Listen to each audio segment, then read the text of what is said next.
and the whole management of Happy FM. Yedamasi, media for on Saturday, challenging National Delegate Congress that had suffered in the fate of 4 times shifting. Congress that was supposed to come on the 24th of August, we postponed it to on the 31st. 31st, we postponed it to on the 3rd. On the 3rd, we postponed it to on the 7th. And on the 7th, someone was trying to postpone it again to on the 10th or so. I strongly believe that that is not the way to go. But we thank Almighty God for giving us the strength, giving us the ideas for us to stand up firm and say one person will not allow one person to bring the party to a ground. And for that matter, majority of us, of contestants, realize that whether someone is ready to release the funds to the constituency at rural levels for them to transport the constituency executives to the election centers, where knowing that we are going to have the election nationwide at regional areas. But we're able to mobilize resources and say whether the person brings the money from the house party account or not. We are interested in this election. The PNC must have a candidate to go for 2024 election. The PNC must have a new crop of leadership to be able to steer the affairs of the party and reposition and market the party. That is the way forward. And I'm very grateful that on last Saturday, we were able to have a very successful National Delegate Conference. Yes. So entirely successful. But from your statement this year, you felt that there were internal sabotage and no more imagine say about to be what was the reason? Well, reasons left onto the agreed person, that is the former leader of the party, Honorable David Apasra, because I paid a finance fee of 50,000. He paid, if he's actually paid, he paid a donation or a finance fee of 100,000 if he's actually paid. Bernard paid a finance fee of 100,000. As general secretaries were 2 candidates paid 40. My side, national chairman position, I paid 50,000. My contender is a woman, paid 50% of that, which was 25,000. Women organizers, national organizers, vice chair, there was a candidate for vice chair. If you compute, we are 17 in number. If you compute all these payments and finance fees, it is hovering around 700,000 to 800,000 Ghana cedis.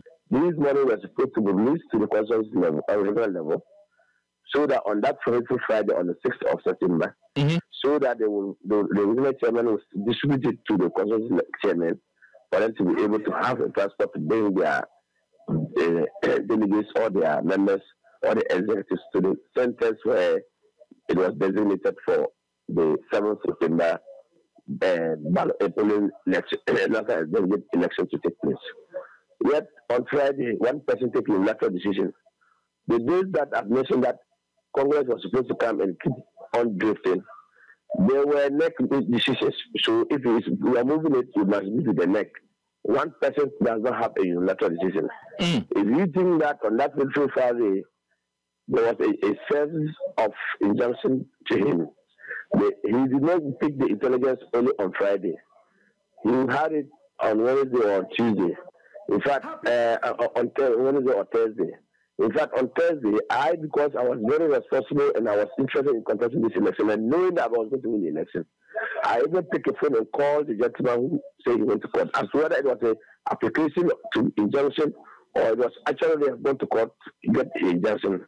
That's left to what our lawyers will do with that.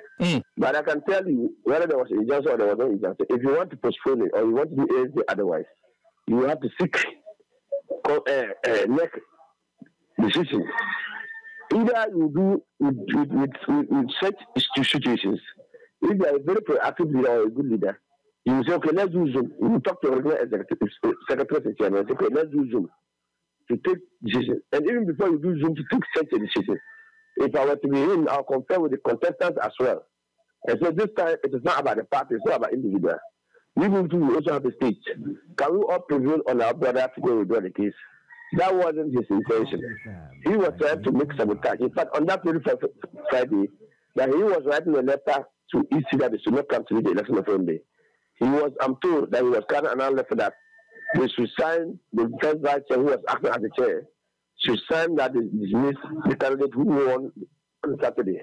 I don't think it's a very serious political party will do what he's doing. The same person went and found ways and means to say there were petitions, there were disciplinary committee came out with a report, then they threw PAM to the media. And I know that this disciplinary committee is a standing committee of our political party.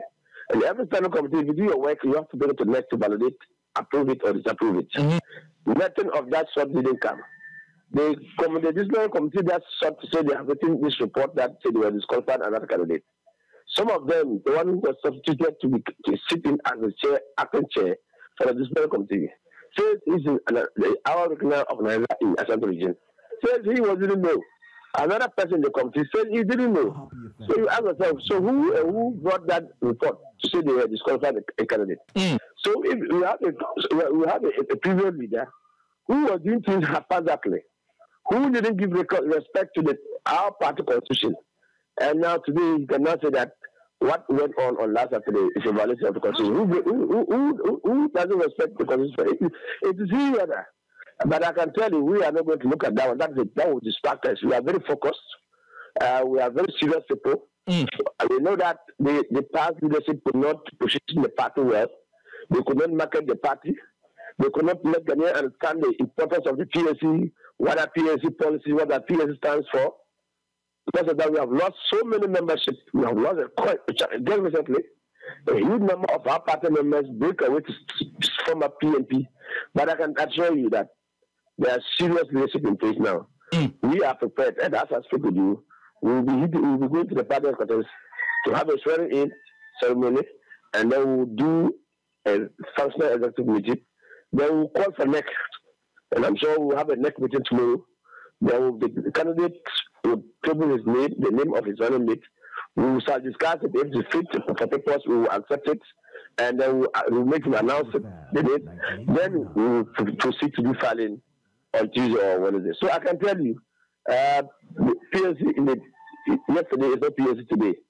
Under the leadership under the national chairmanship of Awingobit, you will hear us and expect to see us in your doors. Anytime we knock on your door, please open up for us. Sure, the doors will always be open to you. We shall do a visitation, a courtesy calls, because we strongly want to set up a communication team. Members, not just one person every day you call. No.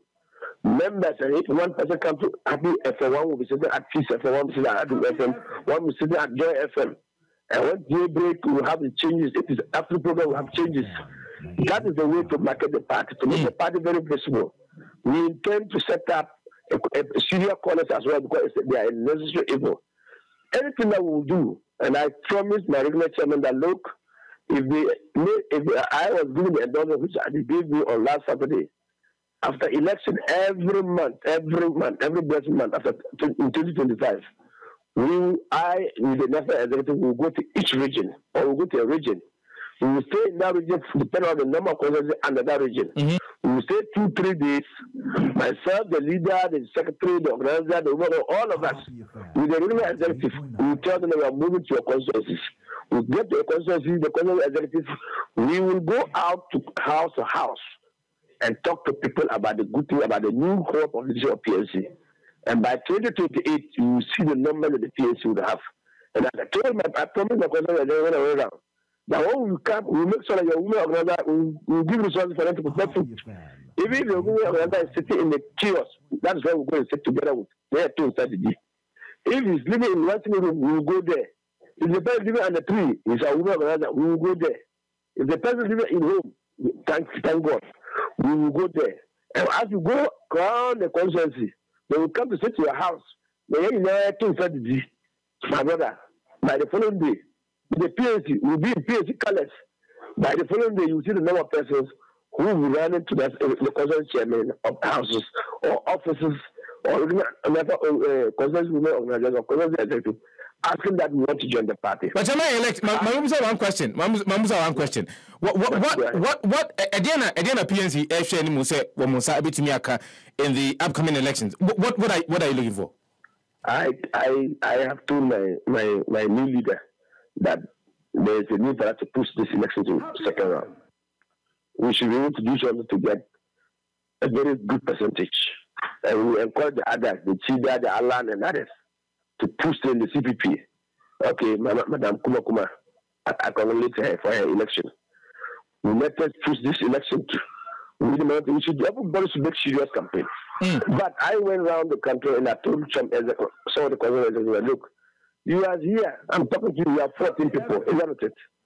So you have husbands, you have wives. Then you go to election. Then the PNC, your constituency will say 1 vote or 2 votes.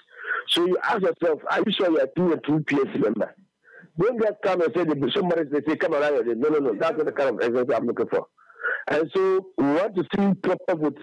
So if you have party executive all over, and election will come, there will be 0% in the constituency. My brother, what have we done? And so they will be ambassadors for change. We are going to make sure that we will go out there to encourage, to motivate them.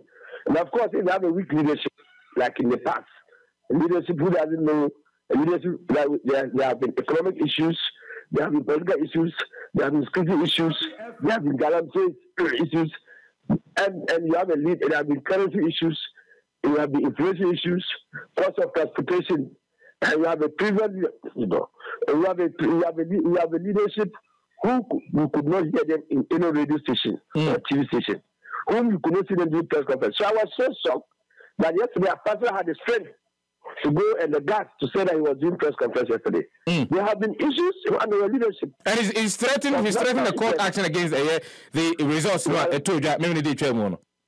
Well, court, it is civil responsibility. It is constitutional right. Nobody can stop him from going. But the truth of the matter is that he has lost the election willfully. And if we were to be Ghanaian election, and the EC officers have come to some consensus or region, and the people hasn't come out to vote, and it's not that there was a natural disaster. It is not that you are crossing a bridge and the bridge has broken. It's not that there's a flood. It's not that that the people themselves, he has picked a phone, as was claiming in his press conference that he told the people to go home, isn't it? When you knew that there was election going and you asked the people to go home, and then you find yourself to blame. And I'm not quite sure maybe he's having a different push to go to court. But it is what he's even saying. I think it is dead on forever. Because how can you say when people are calling and they say the election is going on, and you say go home, there's no election. When there was election. And if you say he doesn't know, then how come by the time the EC wanted to mention the result figures at the national headquarters where we at the UDS, he was able to come there. He came there that very night, that very evening. And so should you say that he has participated in the content because he came there? If he knew that there was an injunction, then he shouldn't have appeared there, isn't it? I think that there is more for us to talk about the Awingobit, and I think that after your soaring in, after everything, we would love to have you in the studio. Say a bit to me, having an extensive conversation on what the PNC stands for and what the PNC seeks to do. What are my tidbits of that? But I wish that we have a longer version of a conversation of a sort. I can tell you that the PNC has elected the youngest ever vibrant national chairman. And you know me, I work in as executive for Eastern Association. We will be very aggressive in protecting our issues and our policies, and the party will be heard. I can tell you, PNC people, you will never regret for electing Asake Awingobit Samson to be your national chairman. That is the way to go.